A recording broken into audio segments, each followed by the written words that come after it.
Josh here, WarGamingNewb Historical, back with another hobby vlog. This time around it's Victory at Sea and Tokyo Express. This is going to be something that we'll be filming on the channel very shortly.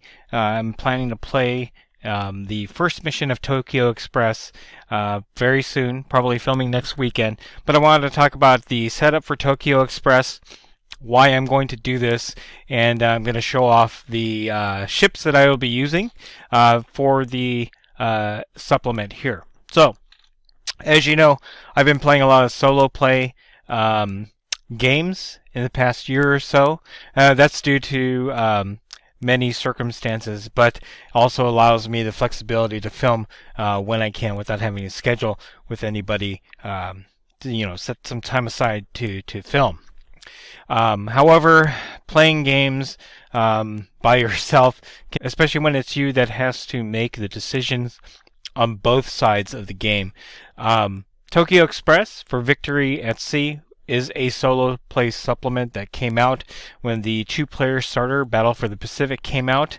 In fact, the fantastic thing about this is that there is an AI in the system, which we'll kind of take a closer look at shortly.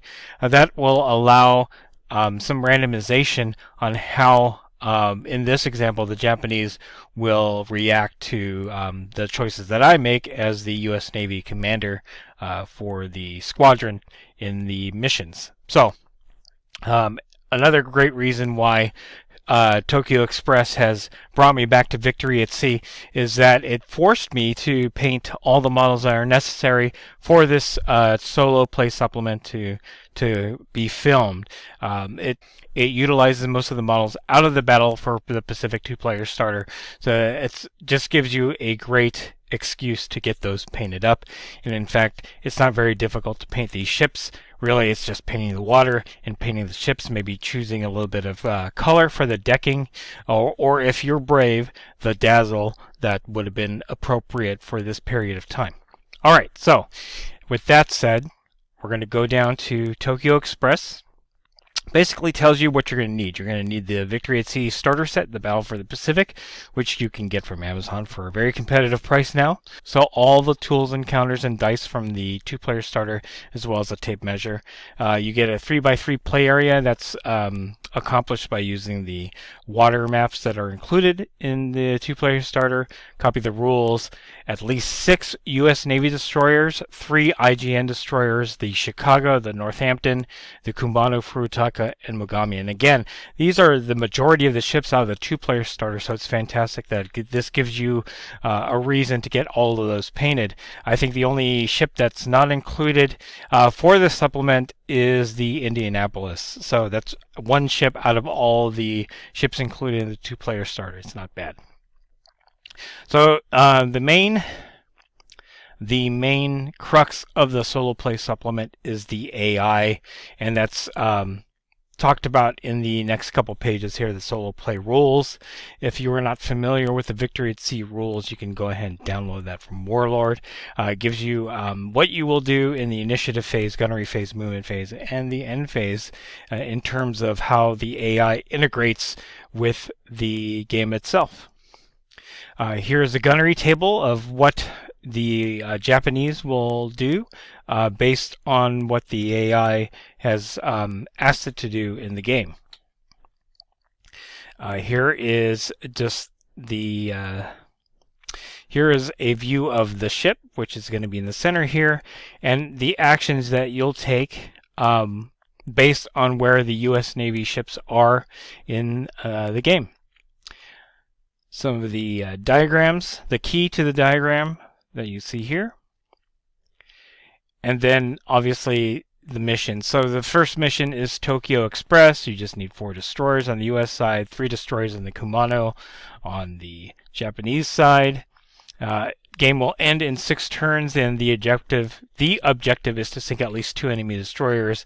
Secondary is to sink or cripple the Kumano and prevent the enemy from sinking any friendly ships. So basically the Japanese will come in from this direction in a line, and the Navy will start in this area, and the Japanese goal is to get to this side without losing any ships. Special rule is the cargo run. Historically, the Japanese were laden with goods and supplies for Via La Vela. So this reduces the flank speed of the Japanese ships by 1. And the flank speed is the full speed of each ship. Alright, so the second mission is the Solomon Shuffle.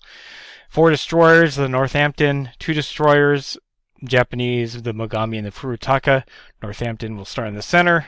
Then you have the Japanese deployment to the side, and then the U.S. Navy reinforcement deployment here. Primary objective is to prevent the Northampton from being sunk. Secondary objective is to sink at least one of the enemy cruisers. That's the Mogami or the Furutaka.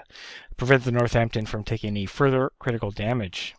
Special rules, burning stem to stern. The Northampton has been set ablaze by enemy dive bomb attack. It starts the battle crippled with the multiple fires crew area critical effect. So that's the second mission. And then finally, the third mission, Iron Bottom Sound. You'll need all 4 destroyers for the U.S. Navy, the Northampton, and the Chicago. And then for the Japanese, 3 destroyers, the Mogami, Furutaka, and Kumano. These are the deployment areas. Primary objective is to keep the Chicago on station. You'll have to look at the special rules here. For 3 turns, and then the secondary objective is to keep the Chicago on station for 4 turns and sink at least half the enemy squadron. Special rules, naval gunfire. Chicago has been tasked with providing fire support to U.S. Marines on Guadalcanal. At the start of the game, place a D6 with 1 face up next to the Chicago. To continue providing fire support, the Chicago must sail in a straight line and not fire its main batteries in the end phase. In the end phase of each turn, providing the Chicago met the preceding conditions, increase the value of the dice by 1. And then the Northampton, if the Northampton was crippled or sunk during the preceding scenario, it may not participate in the scenario. So it is interesting that an Iron Bottom Sound, you can either have the Chicago or not based on whether or not it survives Solomon Shuffle. And basically, that's it. Those are the 3 solo missions. And you do have some options here to add a little bit of RPG flavor. You can roll some dice to see the first and last names of your captain, then some ranks, dockyard. So if your ship suffered any damage in the preceding mission, they'll have some penalties.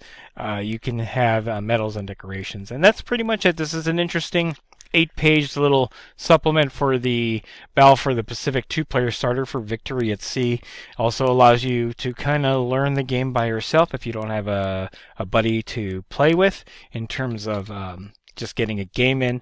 And what's nice is you have the rules for the AI. So even though this is specifically for Tokyo Express, you can certainly use these for any future games if you do a lot of solo play. Let's say you want to test out some fleets that you may have created. This might be a good way to do that. I myself have taken pages, 2 and 3, and laminated it, so I do have it as a reference when I film the 3 missions for Tokyo Express. So I just wanted to talk a little bit about it. My plans are to film the 3 missions and then release them on the channel, starting with Tokyo Express Mission 1, and then we'll go from there. So I'm pretty much done talking about the supplement.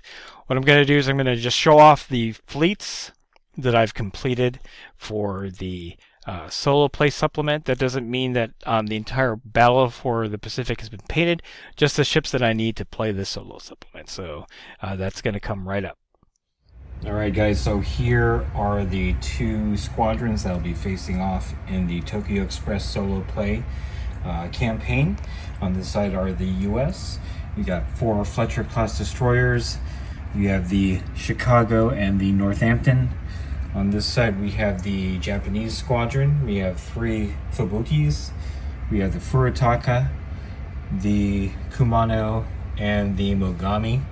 And basically these are the majority of the ships from the 2-player starter.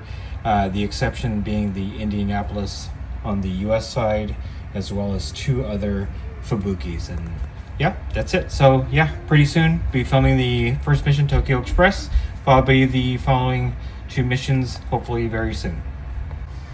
Alright guys, that is it. If you like this video, go ahead and click like. If you haven't subscribed to the channel, I appreciate it if you would. Click the bell notification icon to get notified of all new hobby vlog coming out of the channel, and then click the link in the description below to join our Discord server. That's the best way I can personally interact with you and chit-chat you about Victory at Sea and any other game I cover on the channel. That's it. Thanks for watching. Stay tuned for more hobby vlog from WarGamingNewb Historical.